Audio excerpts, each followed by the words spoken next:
We all hope to stay healthy, but the truth is, that's not always the case. Many people deal with serious or minor health problems, and I'm one of them. I wish it weren't true, but I have to learn to live with it. Is it too much to ask my husband to understand what I'm going through? My name is Emily. I'm 29 and I work full-time. It's been 3 years since my husband, Jack, and I got married. Our relationship is generally good, except for one thing. Hey, Emily, wake up. I opened my eyes and saw Jack's face right in front of mine. What happened? You fainted out of nowhere. I still felt dizzy as I tried to sit up. I'm used to this feeling. I have low blood pressure and deal with a condition that makes me feel weak. It can happen even when I'm cooking, so I'm usually extra careful when I'm near the stove. I remembered I was peeling potatoes when I passed out. I felt a chill at the thought of having fainted while holding a knife. What the heck were you doing? Shouldn't he have been more worried? Jack never really understood my condition, even though I've explained it to him many times. He didn't care, and it seemed like he was annoyed. I didn't want him to worry too much, but just a little concern from him would have been nice. Was I asking for too much? We met at work. It wasn't a whirlwind romance, but we were in love. Is it normal for things to change after marriage? We got together because of my health condition. I felt dizzy and fainted once while talking to a colleague at work. Jack helped me, and that was how we started dating. But after we got married, he stopped caring. In fact, he seemed to care less. Jack thought my condition was just a form of anemia, so he told me to take iron supplements and eat more liver. He didn't realize it was a more serious problem. Even if I explained it again, I knew he wouldn't listen. It didn't bother me as much anymore that he didn't care, but he seemed frustrated by it. I'm not hungry, I'm going out. Why?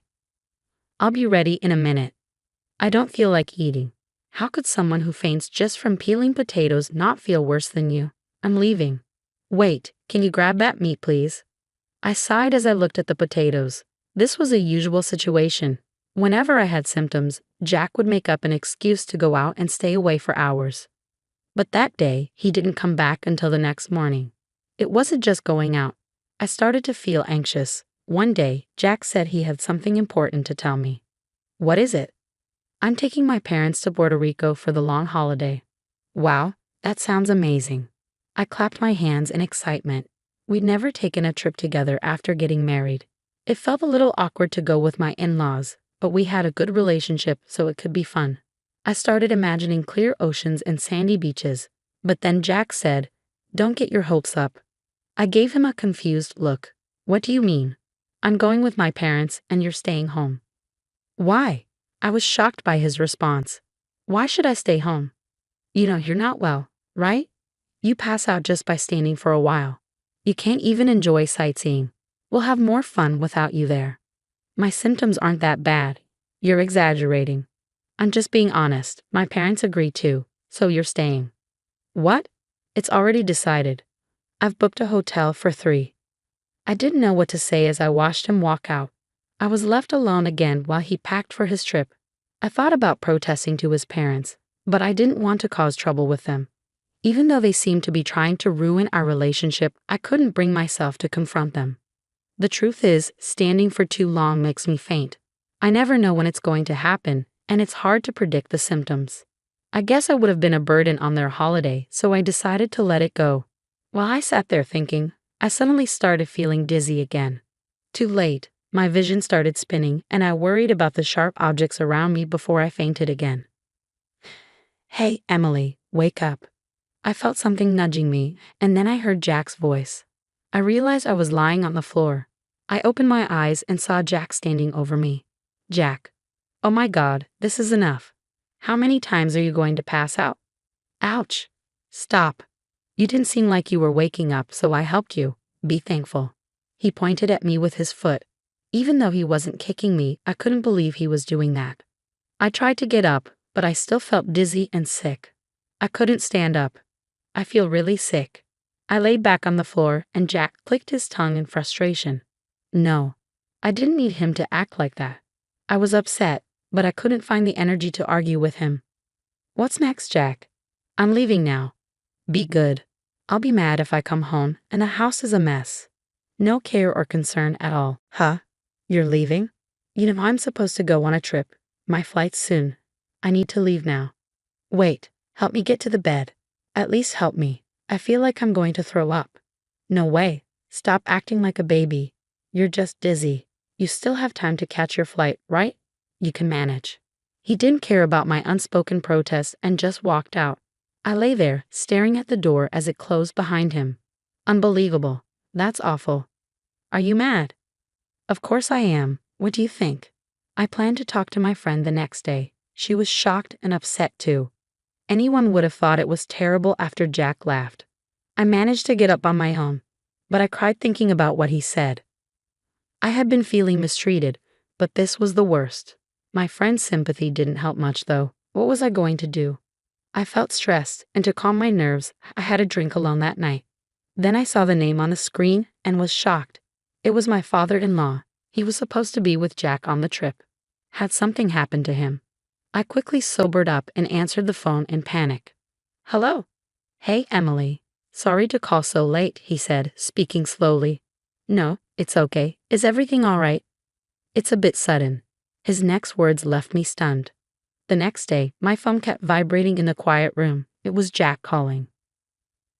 Hey, Emily, how's it going? It's sunny and amazing here. Have you been good? His cheerful tone irritated me. I imagined him smiling smugly on the other side of the phone. I'm busy right now. What do you want? Why, you sound upset. Are you mad because I left you behind? I'll get you a souvenir. What do you want? I sighed deeply at his carefree attitude. I said I'm busy. I'm at your mother's wake right now, so let's talk later. What? There was a long silence before he finally responded. His stupidity annoyed me even more. I said I'm at your mother's wake. Huh? Wait, what? Right. I was at my mother-in-law's wake. I know it's a shock, right? You're supposed to be with her in Puerto Rico. It can't be her wake. It's strange, right? Your dad is here too. It's unbelievable, but it's all true. With that, I hung up and turned off my phone. The wake continued peacefully, and it was a real eye-opener. Mom, what are you wearing? Jack showed up, yelling when his family and relatives were having dinner. I had to comment on his appearance. He was wearing a bright blue Hawaiian shirt. The way he looked, like he had just come from a tropical island, was met with cold stares. Why would you come to your mother's wake dressed like that? What? Oh well, I couldn't change after the flight. My phone was off, so he called his father. He rushed back once he got the details, but didn't think to change his clothes. Never mind. What's going on? You heard your mother passed away. It was last night. My father-in-law, who was supposedly with Jack, called me. Oh, Emily, sorry to bother you so late, he said, his voice slow. It's a bit sudden, but my wife just passed away. I dropped my drink in shock. The liquid spilled on the floor, but I couldn't move. She suddenly collapsed this morning. I called an ambulance, but she didn't make it. The cause of death was a heart attack. I couldn't believe it. She had looked healthy. I thought she lived for years. I couldn't wrap my head around it. She was supposed to be with Jack. I can't believe it. You're cheating on me? What? Jack froze at my words. I didn't need to say more. Someone else spoke up. You idiot, you lied and went on vacation with your girlfriend. Dad, what do you mean? I was disgusted by how he acted, and I said, guess what? You left all the evidence at home. You thought I wouldn't find it. After the call with my in-laws, I went through your things, and surprise, I found millions of pieces of proof. There were strange transactions on his credit card, hotel receipts, and tons of photos of him with his girlfriend on his computer. The trip confirmation showed that there were only 2 guests listed instead of 3. And why are you posting pictures of you and your girlfriend on social media? What were you thinking? He posted pictures during the trip. He wasn't stupid enough to post them together, but her reflection was clearly visible in the window. What an idiot. Thanks for leaving proof. I have no affection for someone who let me down while I was sick. I can divorce without any regrets. The divorce, wait, it's not what you think. It's not. What isn't? It's just cheating, right? No, it's not. He couldn't say anything else. Just go back to Puerto Rico. She's waiting for you, right? I rolled my eyes. He kept pleading, but he was silenced by a certain roar. You fool. You're a disgrace to the family. Wait, what are you doing here? Why wouldn't I be? At my sister-in-law's wake, the one scolding him was Jack's uncle, my father-in-law's brother. At that moment, Jack finally realized that not only his dad and I, but the entire family was surrounding him. Wait, it's a misunderstanding. What do we misunderstand? Taking a trip with your girlfriend and leaving your wife behind. You even used your parents for your lie. Jack couldn't say anything back, cornered by his uncle. His father, too, stepped in front of him and said, "Jack, I'm ashamed to have a son like you. And you show up dressed like that at your own mother's wake. I no longer consider you my son. I'm cutting ties with you. Of course, you're terminated from your job." Jack worked in his family's business. He had never been able to keep a job anywhere. He was actually fired from the company where we met after making numerous mistakes. His dad and uncle saved him then. No, that's not fair. Shut up. You disregard your wife when she falls ill and go on a trip with your girlfriend. You're in no position to complain. Pack up your things at work. Wait. Jack, wearing a cheerful pie biscuit shirt, turned white in panic. It looked like a scene from a comedy, but it wasn't funny. I added more stress to him. Don't come back home anymore. I packed your stuff and sent it to your father's house. What? How could you do such a selfish thing? Why not? The apartment is in my name. Did you forget? I have no interest in sharing it with a cheater. There's no space for you there. I won't even let you in. By the way, I changed the locks so you can't get in anyway. Oh my God. Jack screamed and collapsed on the floor. Afterward, I hired a lawyer and divorced Jack. I got a large sum of alimony from him, as well as compensation from his girlfriend. The girlfriend, who had never imagined being charged, was fed up with Jack and they broke up. He had been spending a large amount of money on her. But after losing his job, he couldn't pay off his credit card debt. He learned from his father and uncle in the end. His father didn't allow him to move back in, so he ended up living in a tiny, shady apartment. His uncle found him a job to help him pay back his loan. But I hear the job is physically demanding. Emily, help me. I'm going to collapse from exhaustion, he lamented over the phone. Really? If you collapse, I'll take a trip to Puerto Rico then, I replied. I laughed at Jack, who was down, and hung up on him.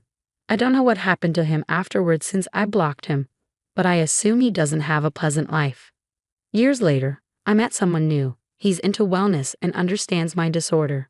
Maybe he's the one. I've been experiencing those symptoms lately. Perhaps peace of mind is the best treatment. I saw a shy expression as he held out a ring to me. I'm excited about the possibility of a happy future.